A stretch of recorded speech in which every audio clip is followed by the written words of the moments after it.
Magandang araw mga ka-variety. Masasabi mong manipulative ang isang tao kung, una, they exploit emotions. Gumagamit sila ng emosyon, yung tipong madalas nagpapaawa o kunwari takot o nakakaramdam sila ng guilt feelings para makontrol ang damdamin mo. Pangalawa, they twist the truth.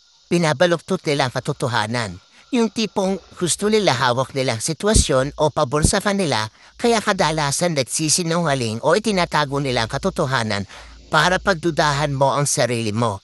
In a way, makokontrol ka nila. Lastly, they exploit weakness. Yung sinasamanta nila ang kahinaan mo.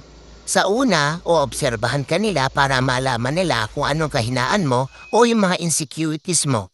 At ito ang gagamitin nila para ma-influensyahan ang decision mo. In this way, makokontrol ka para sa sarili nilang kapakanan.